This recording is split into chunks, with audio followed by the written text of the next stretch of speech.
বন্ধুরা, এই পৃথিবীতে নারীরা সবচেয়ে বেশি অসহায়। নারীদেরকে এই পৃথিবীতে জন্মগ্রহণ করার পরে প্রতিটা পদক্ষেপেই নারীদের প্রবলেম রয়েছে। নারীরা 18 বছর বয়স পর্যন্ত বাবার ঘরে থাকার অধিকার রয়েছে। তারপর তাকে স্বামীর ঘরে যেতে হবে। সেখানে গিয়ে স্বামীর যন্ত্রণা, শ্বশুর শাশুড়ির যন্ত্রণা, অন্য একটা ফ্যামিলির দায়ভার সেই নারীটার মাথার উপরে পড়বে। বৃদ্ধকালে সে সন্তানের কাছে গলগ্রহ হয়ে পড়বে।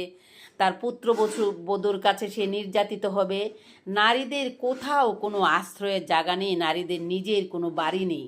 নারীরা যখন জন্ম থাকে তখন থাকে বাবার বাড়ি, বাবার বাড়ি থেকে চলে যায় শ্বশুর বাড়ি, শ্বশুর বাড়ি থেকে প্রজন্ম চলে আসতে থাকে, তারপর চলে যায় তার ছেলের বাড়ি।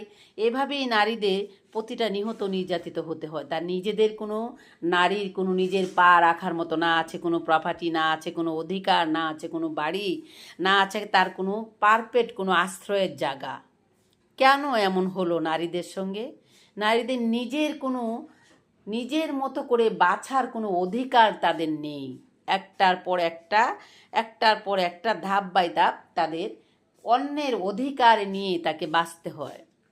এই যেমন ধরুন, একটা নারী যখন বাবা মায়ের গড়ে থাকে তখন তার স্বাধীনতা থাকে না। বাবা মা ভাই বোন সবাই আগলে রেখে বলে, এখন তুমি তোমার মতো করে চলতে পারবে না। যখন তোমার বিয়ে শাদী হবে তখন তুমি স্বামীর ঘরে গিয়ে স্বামীকে নিয়ে সুন্দরভাবে চলাফেরা করবা।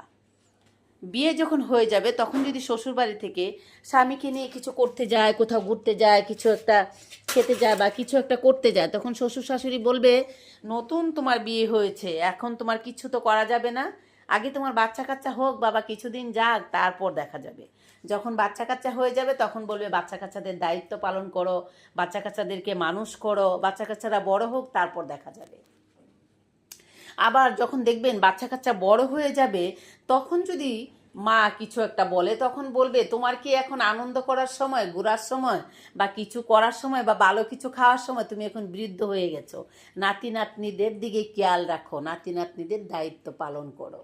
এক সময় দেখবেন ছেলের গাড়ে যখন এসে পড়বে সেই সময়টা স্বামীর দায়িত্ব, বাবা মায়ের দায়িত্ব পার হয়ে যখন স্বামীর কাঁধে এসে পড়বে, স্বামীর দায়িত্ব পালন করে, শ্বশুর শাশুড়ির দায়িত্ব পালন করে যখন গড়িয়ে গিয়ে নিজের সন্তানের উপর পড়বে, তারপর নাতি নাতনির উপরে পড়বে। সেই ক্ষেত্রে নারীদের আর নিজের মতো চাওয়ার মতো, নিজের স্বপ্ন পূরণ করার জন্য, নিজের মতো নিজের করে বাঁচার জন্য নারীদের কোনো জায়গা নেই, কোনো ব্যক্তিত্ব নেই, তাদের কোনো অধিকার নেই। তাই একটি কথাই বলবো, নারীরা নিজেদের যত্ন নিন, নিজের জন্য কিছু করুন যেন নিজের মতো করে বাঁচতে পারেন। নিজে একটু ভালো কিছু খাওয়ার জন্য নিজের পায়ের নিচে মাটিটা শক্ত করুন, নিজে একটা কিছু কর্ম করুন যেখান থেকে দুটো পয়সা আপনি কামাই করতে পারেন। কারো গলগ্রহ হয়ে যেন আপনার বাঁচতে না হয়, যেন আপনার ছেলের মুখের দিকে তাকিয়ে না থাকতে হয়, যেন আপনার স্বামীর মুখের দিকে তাকিয়ে না থাকতে হয়, যেন আপনার বাবা মায়ের মুখে তাকিয়ে না থাকতে হয়। প্রত্যেকটা নারীর নিজের বাক স্বাধীনতা থাকা উচিত। তো আজ আমি এই ভিডিওর মাধ্যমে একটি কথাই বলতে চাই, পৃথিবীর সমস্ত নারী সচেতন হন, নিজের জন্য কিছু করুন, নিজের জন্য বাঁচুন, নিজেকে ভালোবাসুন। তো প্রিয় বন্ধুরা, আমার প্রিয় বন্ধুর জন্য আমার আজকের গল্পটা, আমার মাদের জন্য আমার গল্পটা। তো যে যেখান থেকে ভিডিওটা দেখবেন আমার প্রাণ প্রিয় বন্ধুরা, আমার চ্যানেল থেকে ভিডিওটা দেখলে দয়া করে চ্যানেলটা সাবস্ক্রাইব করে দিবেন। যারা ফেসবুক পেজ থেকে দেখবেন আমার পেজটাকে ফলো করে দিবেন। আর যারাই আমার দেশে এবং দেশের বাইরে সমস্ত জায়গায় আমার খালামণিরা, আমার মেয়েরা, আমার সন্তানেরা, আমার মায়েরা যারা আছেন, সবাইকে, বড়দেরকে জানাচ্ছি আমার সালাম, ছোটদেরকে জানাচ্ছি এক বুক ভালোবাসা। সবাই সবার জায়গা থেকে অনেক ভালো থাকবেন, সাবধানে থাকবেন, নিজের পায়ের নিচের মাটিটা শক্ত করবেন, নিজে কিছু একটা করুন নিজে ভালো থাকার জন্য, নিজের পছন্দের খাবারটা খাওয়ার জন্য, নিজের পছন্দের জিনিসটা পরার জন্য, নিজের মতো করে বাঁচার জন্য নিজে কিছু করুন। কারো গলগ্রহ থাকার জন্য যে নিজের জীবনটা যেন শেষ না হয়ে যায়, নিজের মতো করে বাঁচার অধিকার প্রত্যেকটা নারীর রয়েছে। প্রত্যেকটা নারীর নিজের মতো করে বাঁচার বাক স্বাধীনতা রয়েছে, কারণ জীবন মানুষের একটাই।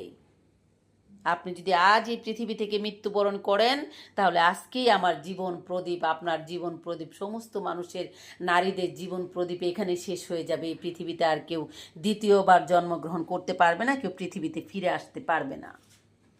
তো নারীরা আপনারা সবাই যে যেখানে রয়েছেন নিজের প্রতি যত্ন নিন, নিজে ভালো থাকার চেষ্টা করুন, নিজের পায়ের নিচে মাটিটা শক্ত করুন।